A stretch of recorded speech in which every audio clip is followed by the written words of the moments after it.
This is CGTN, China Global Television Network.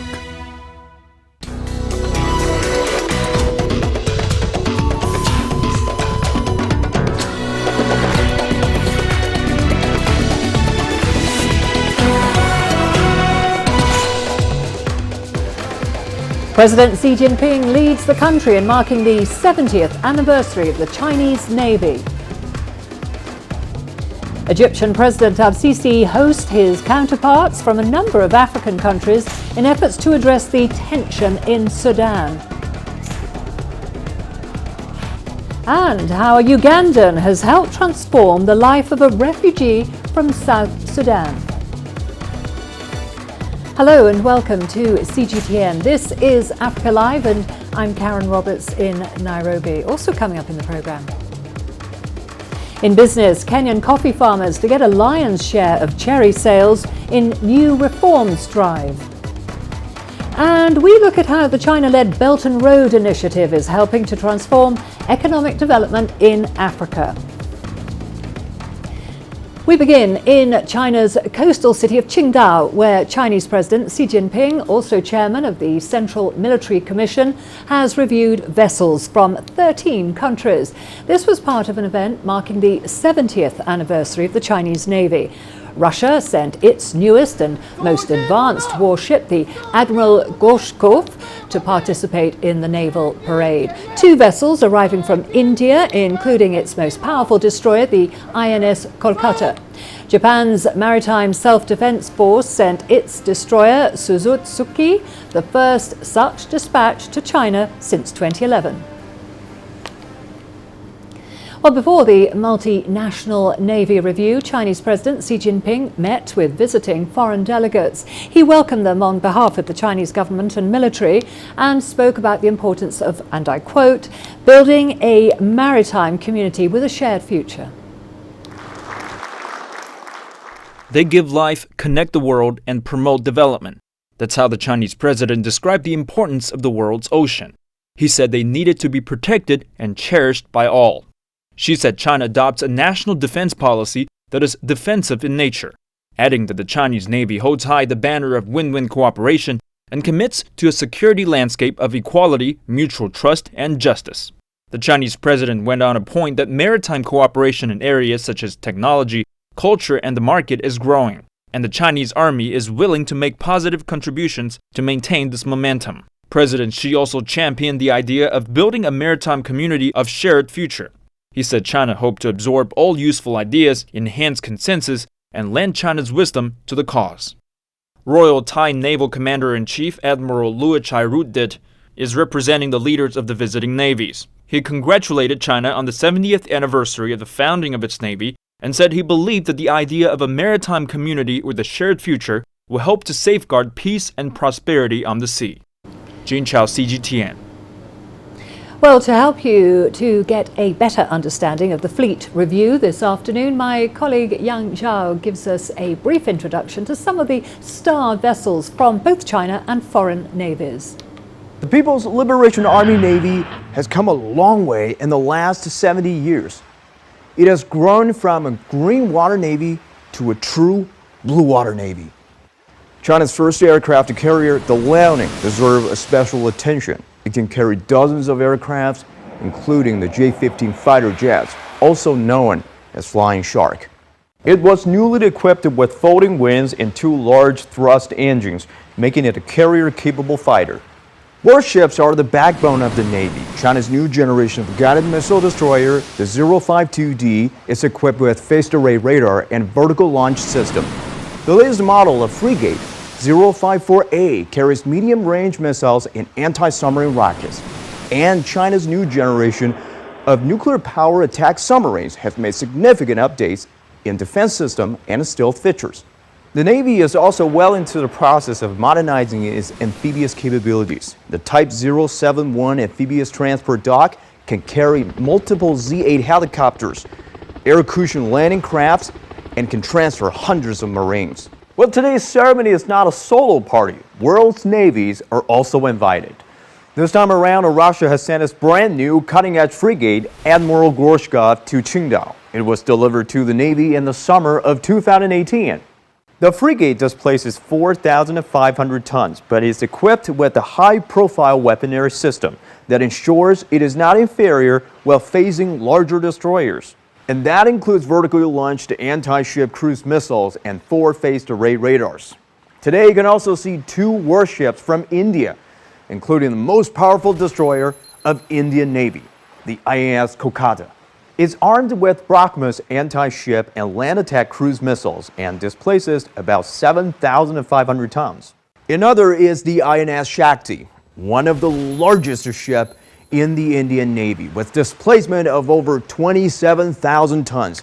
It's a tanker and supply ship. Well, today's Qingdao port is extremely crowded and busy. The fleet review is the largest in the PLA history, not only to demonstrate Navy's modernization efforts, but also to reach out to its military counterparts around the world. Well, for more on China's PLA Navy's growing influence, we're now joined by Professor Macharia Munene, an international relations expert. Thank you very much for coming in and joining us. Thank you. As we've been saying, China's Navy is celebrating its 70th anniversary. What would you say are some of the key achievements on the international stage? One, China is now the major player in terms of geopolitics, global power play. It's the major player in terms of the economics. It is the engine of the world in terms of economy. And that bigness goes together with its defense needs, because the threat to China's interests is no longer land-based. It is sea-based, because a lot of way of trade comes through the sea, and that's where the concern is. And as a big power, trading with almost every country on earth, it depends on the sea. And so having a good, respectable navy is some sort of a guarantee to the safety and security, not only of the Chinese mainland, but also the Chinese commerce. Okay, so the sea is integral for trade, obviously, and security. Well, Chinese President Xi Jinping, he also said he's keen on building a maritime community with a shared future.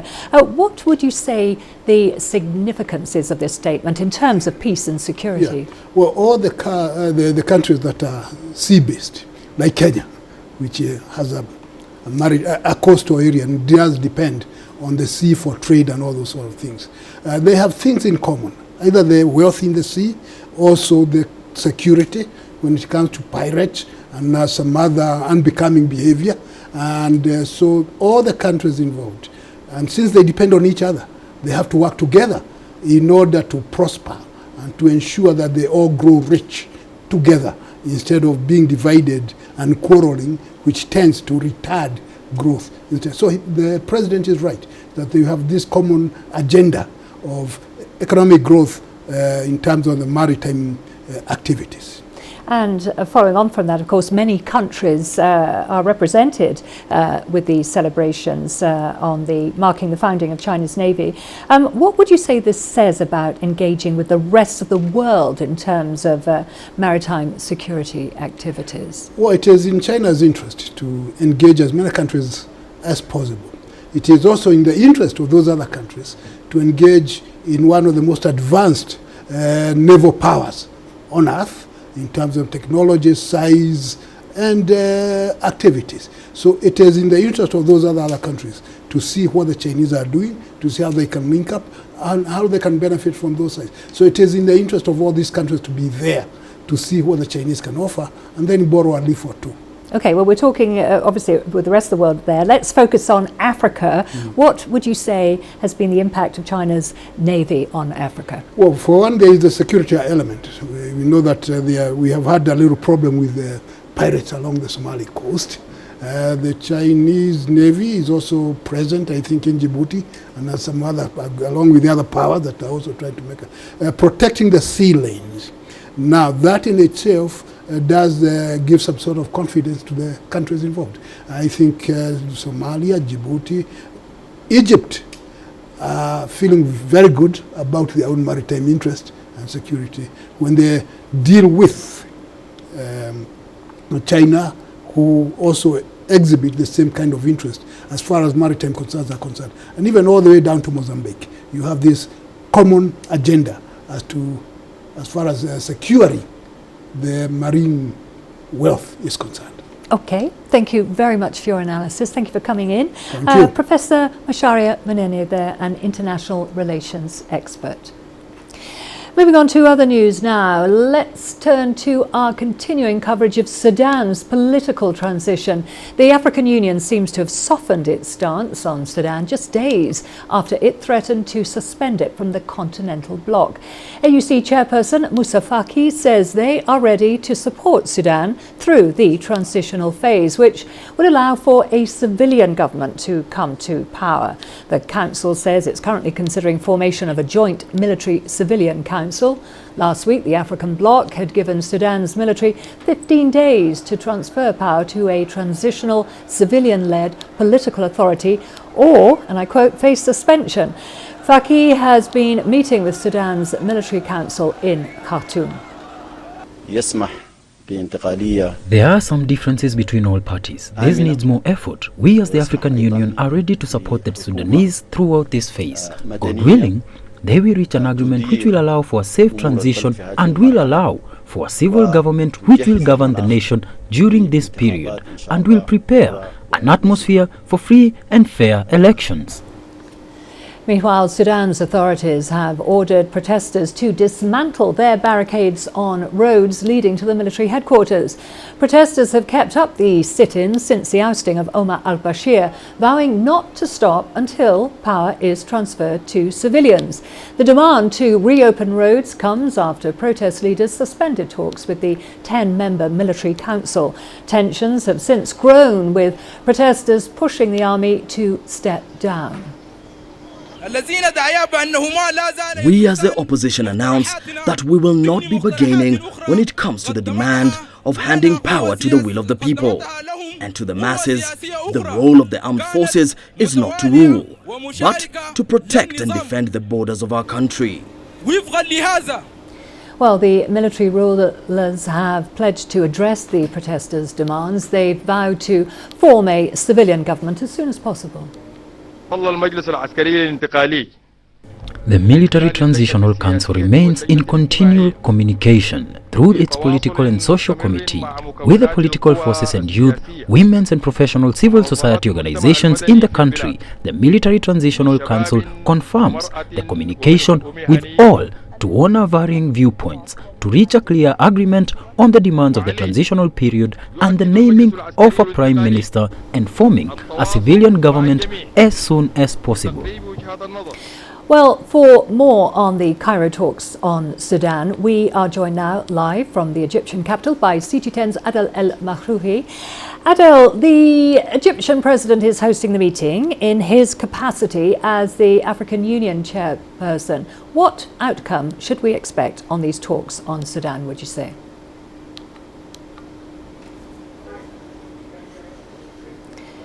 I'm terribly sorry, we have lost Adel. We will try and return to him later on. Meanwhile, we shall go to a break. Don't go away, lots more to come, including... We look at how the China-led Belt and Road Initiative is helping to transform economic development in Africa.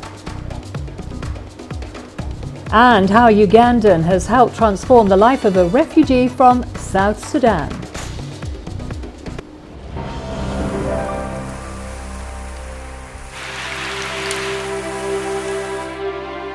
Chirping of birds, sounds of whispering trees, burbling of streams. When sunlight sets the forest's leaves aglow, and waterfall surges down from the mountain, we see and hear the Earth's wondrous beauty. The Earth is meant to be appreciated, and the life of its inhabitants deserves our endless exploration. Come with CGTN to listen and see, in chorus of life, to marvel at nature and life.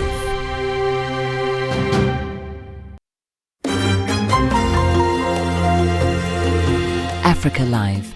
Find your voice.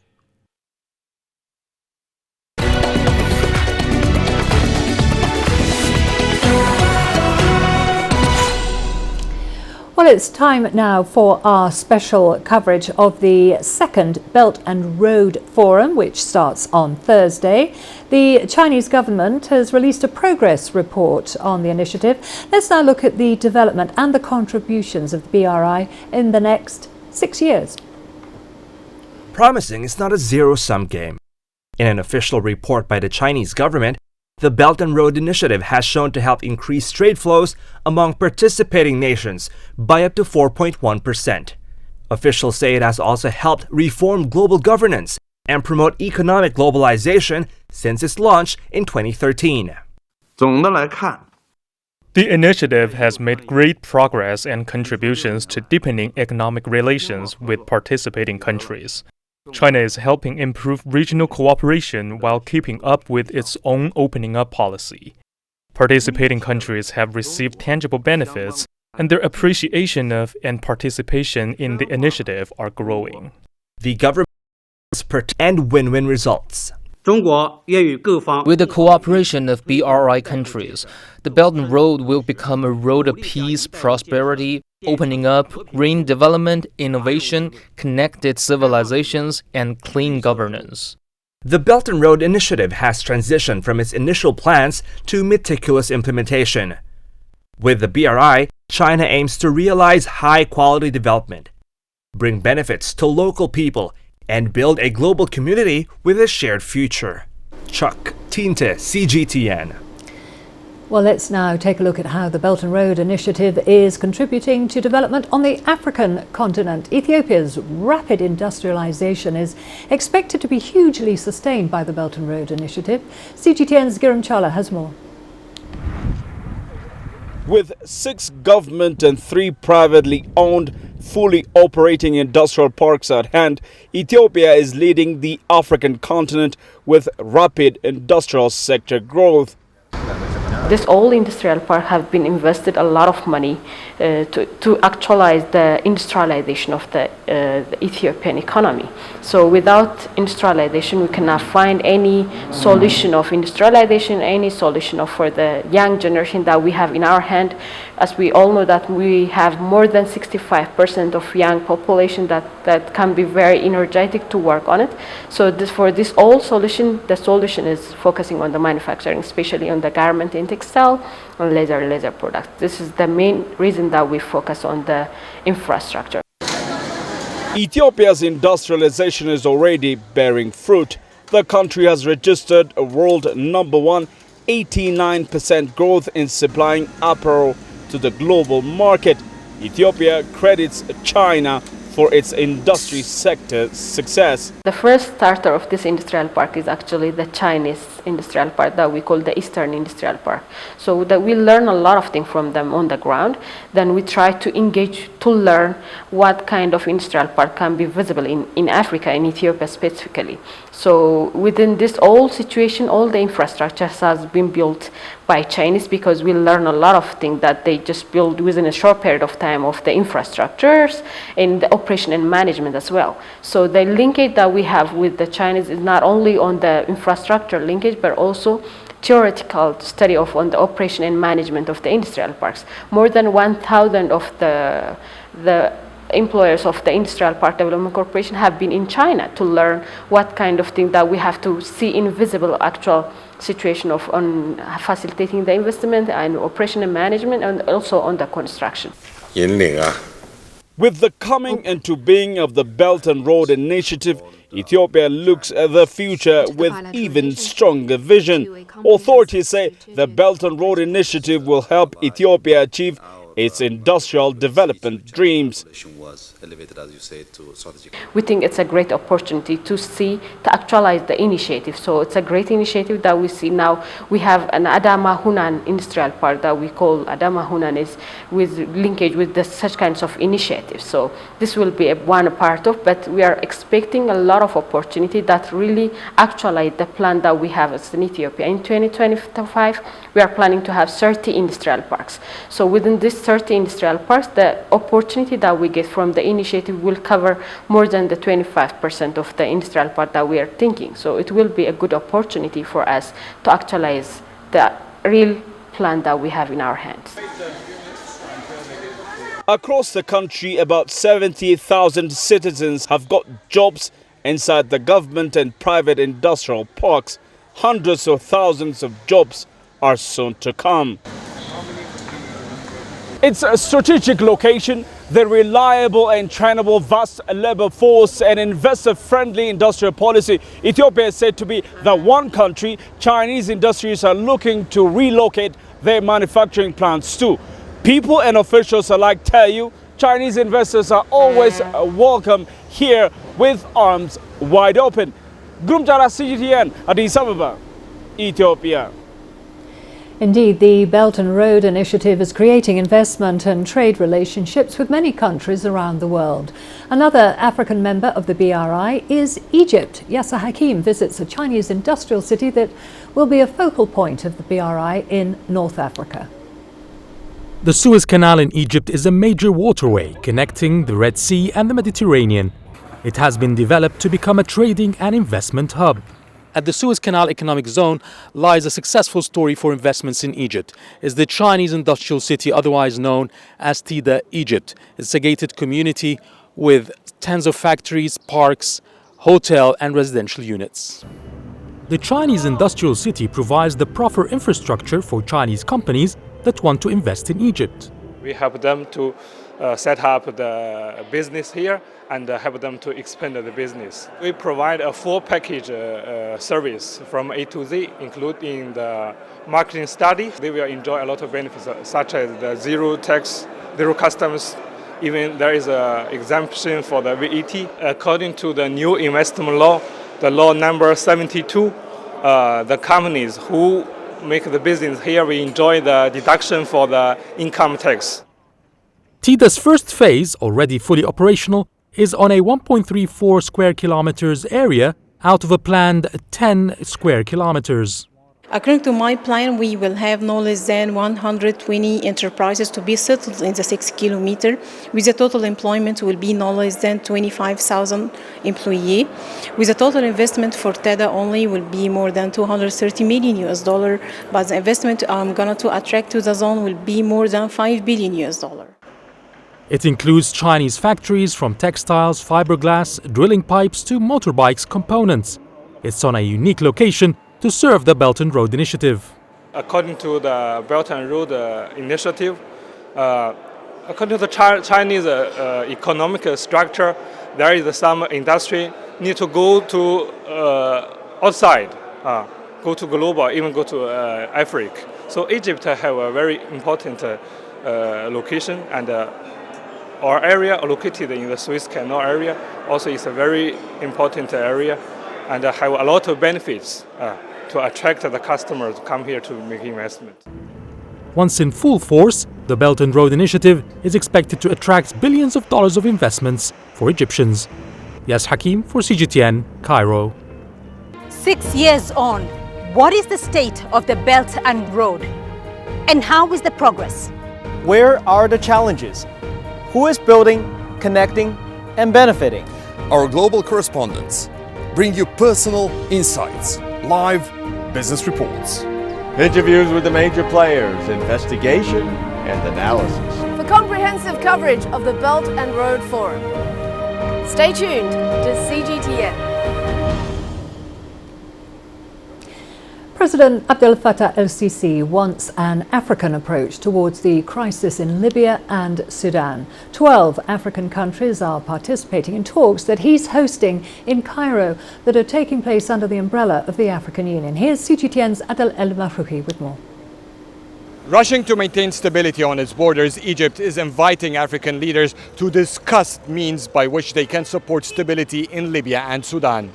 12 African countries are joining the Cairo summit, including 7 African heads of states. Several regional organizations involved in the Sudanese affairs are participating in the summit about Egypt's southern neighbor, among them Congo as the president of the International Conference of the Great Lakes, Ethiopia as the current chair of the IGAD, the AU Troika, which consists of the former, current and future chairs of the Union of Rwanda, and South Sudan, in addition to Sudanese neighbors countries. Cairo is taking a leading move to work on an African solution and an African approach to the most troubling crisis in the region, especially the battle over Tripoli and the Sudanese political transition, Egypt wasn't in dialogue with its African partners. As a chairperson of the AU this year, Egypt wants to put a significant end to the division in Libya. Egypt is also hoping that other countries on the brink of instability would be helped before the political situation worsens to secure the strategic conflicts in the continent. The second meeting will be the Troika Summit, along with the chairmanship of the African Union Committee, to focus on Egypt's most troubled neighbor, Libya. Congo, as the chair of the African Union High-Level Committee on Libya, will join the talks in addition to the chairperson of the African Commission. The summit aims to discuss the recent developments in Sudan and Libya. It also hopes to find African ways to contain the crisis within these countries, support political process and combat terrorism. Adel Mahroui, CGTN, Cairo. Well, for more on the Cairo talks on Sudan, we are now joined live by Adel. Adel, the Egyptian president is hosting the meeting in his capacity as the African Union chairman. What outcome should we expect on these talks on Sudan? Well, first of all, it's an emergency meeting, and President ElSissi, in a statement just a few minutes ago, has thanked the African leaders who have decided to participate on this very short notice. President ElSissi has been personally monitoring and engaging in the situation in Sudan specifically, and he doesn't want Sudan to turn into another destabilized region on the borders of the Egyptian state, and that's why he wants the support of the AU. As you remember earlier, the AU, once the military ousted President Omar Bashir, they gave a 2 weeks ultimatum for the Transitional Military Council to hand in power to civilian authorities. And President ElSissi has been backing the military council in this transition and wants the transition to be as peaceful as possible. And that's why he has invited all Sudan's neighbors to join these talks in that file specifically. What he aims to achieve is basically to first of all, get a consensus among Sudan's neighbors on at least their support to whatever political process is going on inside. In Libya, on the other hand, he's bringing more African influencing states and more African powers to contribute to support for the political solution in Libya. Both Sudan and Libya are quite crucial to Egypt. They have the longest borders with Cairo and with Egypt, and therefore stability there is quite a critical issue for the president, and he doesn't want to do these efforts on his own. He wants to make sure that Egypt is moving within a consensus among the African community, especially under the umbrella of the African Union. Okay, thank you very much for that. That was CGTN's Adel El-Mahrouki there on the Cairo talks on both Sudan and Libya. Moving on to other news now, in Uganda, a rice growing scheme is helping farmers secure their livelihoods. Rice is considered a priority crop and profitable enough to help Uganda meet its development goals. Thanks to the generosity of a local farmer willing to share his land, South Sudanese refugees are also able to cultivate this cash crop. CGTN's Astatal reports. After the 2013 civil war in South Sudan, hundreds of thousands fled to Uganda to escape the waves of violence. Queen Chandia looks after 22 children, most of them orphans and unaccompanied minors. Farming helps to feed them all. With the farming, you can even dig, you can even sow some green vegetables, then you eat, which means that if you are self-reliant, you can do everything of your own. The money I earn from these fields, one, I use it for paying school fees of my children. Chandia found her way from South Sudan to Uganda in the early 90s. But the parcel of land that she farms on is not her own. It was lent to her by a Ugandan who was once a refugee himself. When we were in South Sudan, I remembered how kind the world was, so I felt I should help them here in Uganda. And Queen was one of those who asked me for some land, so I gave her some land so she could do some farming. More than a third of South Sudan's 12 million people have been displaced over the past 3 decades. Many, like Queen Chandia, live in Oligi, a settlement in northern Uganda, now home to over 1 million South Sudanese refugees. Queen Chindia has spent most of her life growing maize, sorghum, and peanuts. But with falling prices for traditional staples, many farmers struggle to make ends meet. Development agencies are providing training on the best methods of rice cultivation. Whatever knowledge I got from rice production, I was able to implement it in all other types of crops I have in my family. The rice cultivation contributes the food security for them and improving their livelihood. Growing rice means that even refugees can contribute towards the local economy and have a more secure source of income. Astatal, CGTN. We have all the business news coming up for you after the break, including Kenyan coffee farmers to get a lion's share of cherry sales in new reforms drive. And 5 top Algerian billionaires arrested in an ongoing anti-corruption crackdown. Africa is the nexus of enterprise, and global business will tell you why it matters. From the mega investment projects to multi-billion-dollar mergers and acquisitions. Africa today collects, just in terms of revenues from taxes alone, $545 billion a year. If you take 10% of that and you devote it to the energy sector, problem solved. All this on Global Business, weekdays at this time on CGTN.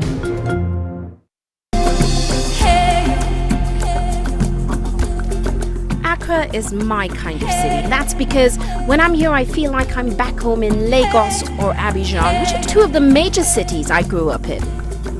Business in Africa is high risk. After about a decade covering business news on the continent, I've learned it's all about the high risk, but also the high returns and the high energy. You simply have to adjust in order to keep pace.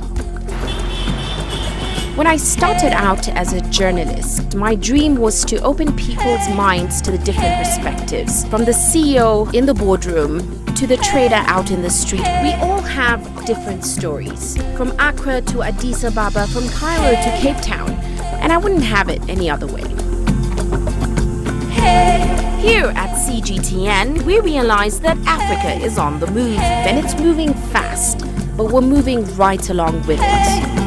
I'm Ucheo Koronkwo, and I'm a business anchor and reporter at CGTN.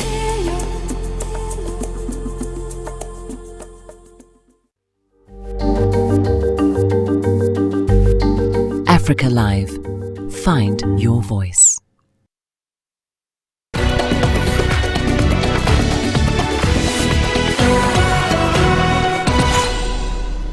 Coffee farmers in Kenya are set to pocket 80% of gross earnings from sales of the cash crop, while their cooperative societies, millers and marketeers receive the remaining 20% following planned reforms in the sector. The changes have been presented to the country's parliament for approval. The new proposed regulations are part of the wider coffee sector reforms initiated by President Uhuru Kenyatta in 2016. As part of the reforms, the government recently announced the issuance of around $30 million of a cherry advance revolving fund to coffee farmers with an interest of 3% per annum.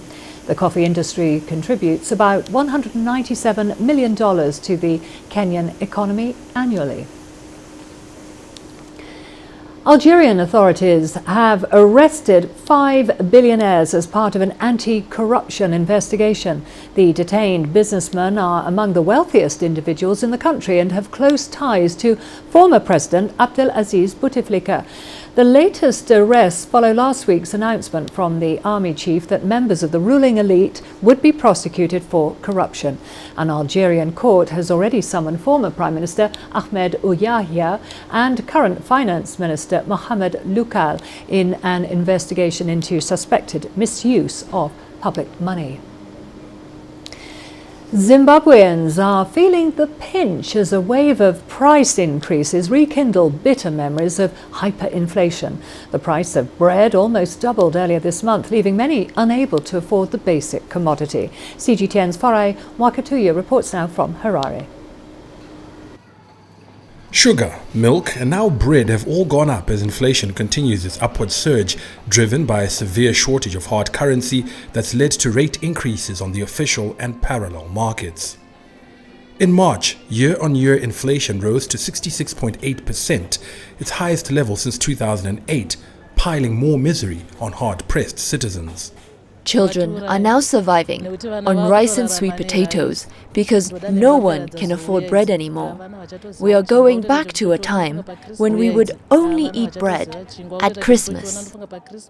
It's been 2 years since I last got a salary increase, yet prices are going up every day. I also can't afford not to go to work because then I'll be laid off and then my family will starve.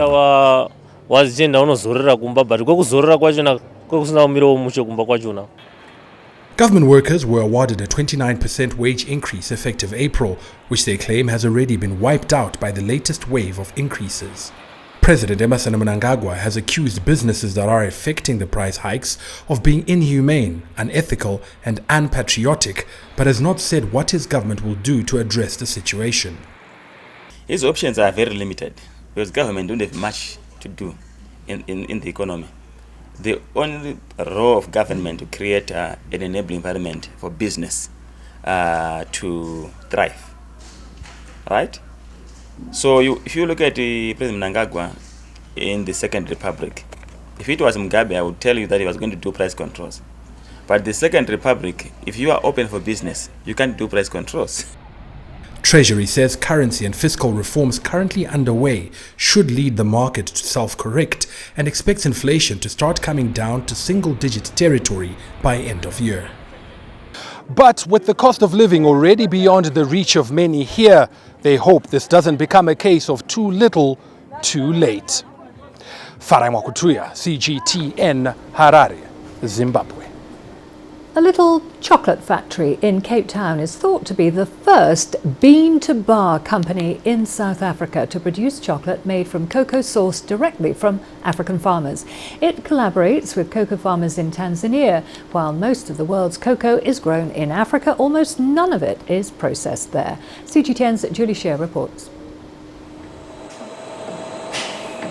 Antonino Alegre's search to find the perfect chocolate for his pastries 10 years ago led him to the heart of Tanzania and started the Africoa story.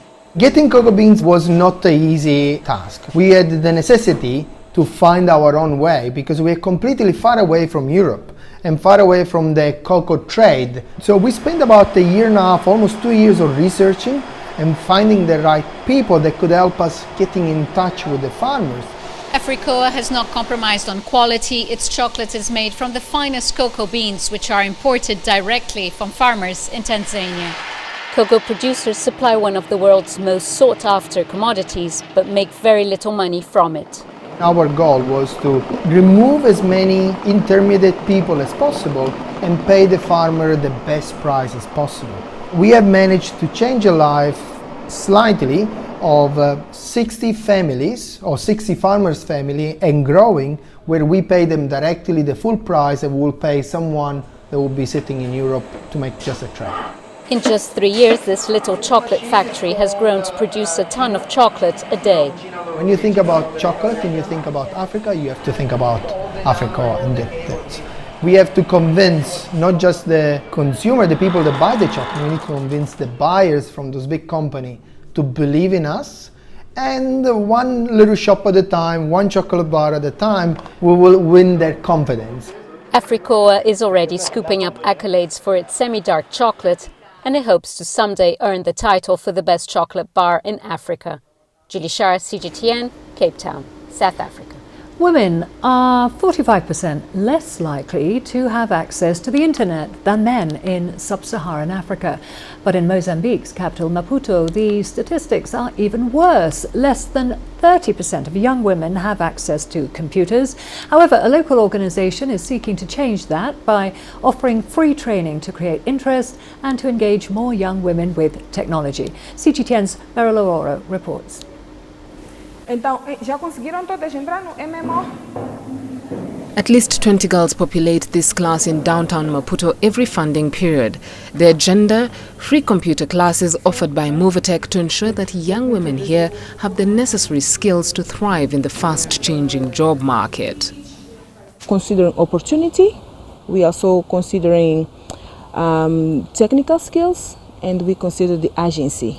So for us, female economic empowerment, it's so important and have to be considering when we work on all these three areas. The tech age offers great possibilities with many opportunities across the world literally just a click away. The free computer classes enable these young women to exploit the opportunities. And the lessons are central to this initiative.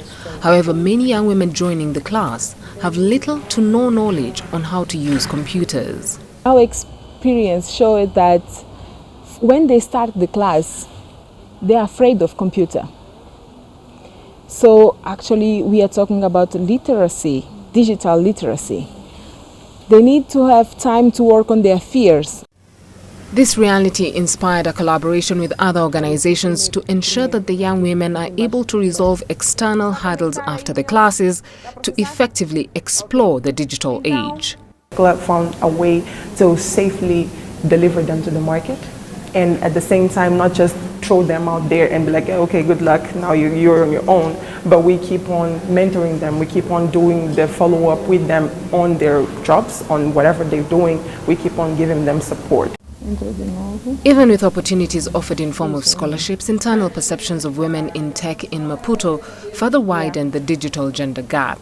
We discuss issues on working teams, the ethics in jobs, while we are teaching them Google and Gmail. It's something way deeper than just giving them an opportunity in tech. It's working from the inside out. It's working in her potential and her capability as a human being first and break some cultural barriers. Trainings allow the participants to network and share information with other young women.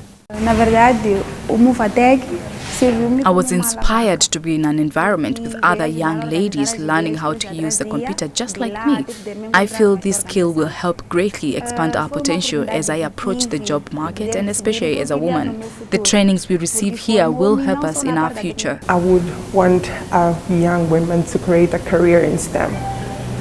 And not only in STEM is just because it's a non-explored world for female, but a career that she wants to pursue and not a career that she has to pursue.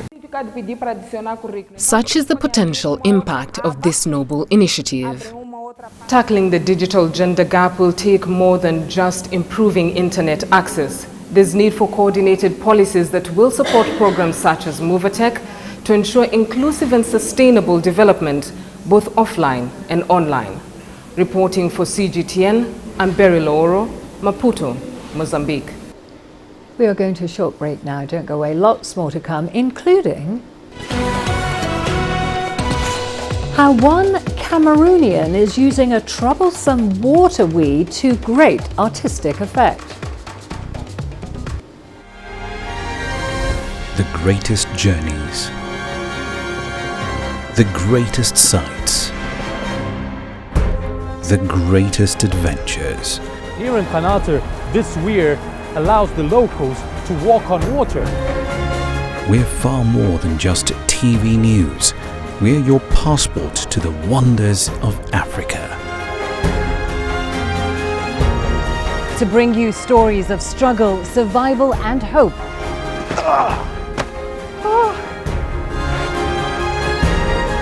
So let's explore.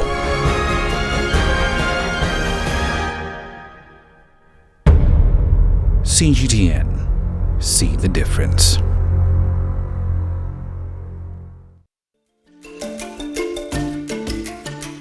Africa Live. Find your voice.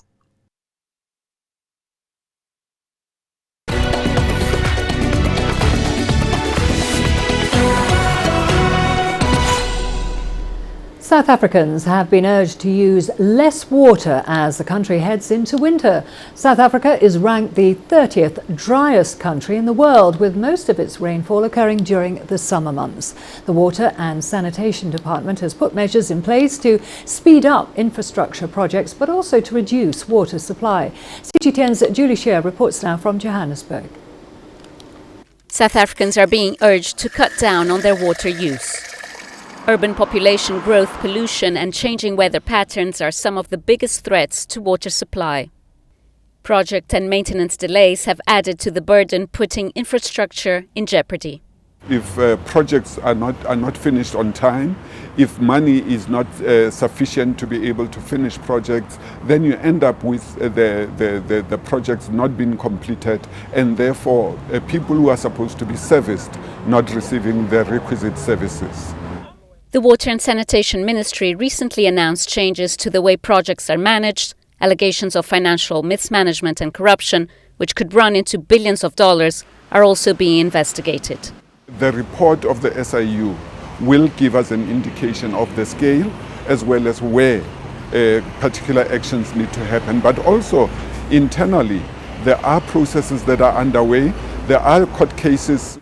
The mismanagement of projects and maintenance backlogs are costing the country dearly. It's also threatening the quality of drinking water coming from the taps. So when you start looking at issues of water being contaminated, it speaks to the fact that perhaps water isn't being monitored adequately as the department is required to do. I mean, what we do know is that the department hasn't indicated any evidence of monitoring since 2015. Demand for water will outstrip supply by 2030. South Africa needs to tighten the taps on corruption as the country grapples with possible shortages in the next 10 years. Julie Shara, CGTN, Johannesburg, South Africa. To Cameroon now, where a group of artists has found an innovative way of turning the invasive water hyacinth into pieces of art. The weed, which covers most rivers in the West African country, has constantly cut off the locals from fishing areas. CGTN's Uche Okroankwo has more. Jean-Marie Unoke is working on his latest art piece at this art gallery in Cameroon's capital, Douala. Jean-Marie is one of the artists fighting against the invasive water hyacinth. He first dries the hyacinth, then sticks the dried weeds on his canvas, creating subjects that include landscapes and animal forms.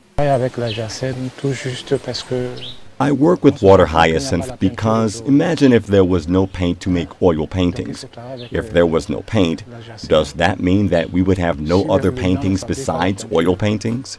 So I specifically work with water hyacinth as a substitute to paint, so that people can also have access to other types of artworks besides oil paintings. I prefer working with water hyacinth rather than paint. Jean-Marie's artwork sells for about $100 depending on the size and the complexity of his piece. Water hyacinth has led to the loss of marine life in many African countries. Water hyacinth is harmful because it hides within the mangroves where the fish usually go to reproduce. So ever since this plant started appearing in the water, there are less fish. Now we have decided to harvest it, and it has become a very useful thing because when we harvest the water hyacinth and it's sorted, we use it to make manure, and the rest of it we use to make art pieces like bags and carpets. The center also offers classes for people who want to learn how to create artwork from the water hyacinth. I have come to learn how to use water hyacinth because water hyacinth is not a good plant. It chases the fish away, and that is why I have come to see how this plant can be used. Environmentalists have for decades been pushing for more innovative ways of turning water hyacinth into art, furniture or even green energy. For now, Jean-Marie and his fellow artists continue managing the spread of the weed by getting more and more people to make various hyacinth products for sale. Fascinating. We are going to a short break now. Don't go away. All the sport coming up, including South Africa women's hockey team mentors aspiring players ahead of 2020 Olympics qualifying campaign. Africa, where champions are made, records are broken, legends are born. We're there for every goal, for every knockout, for every step of the way. Match Point, only on CGTN.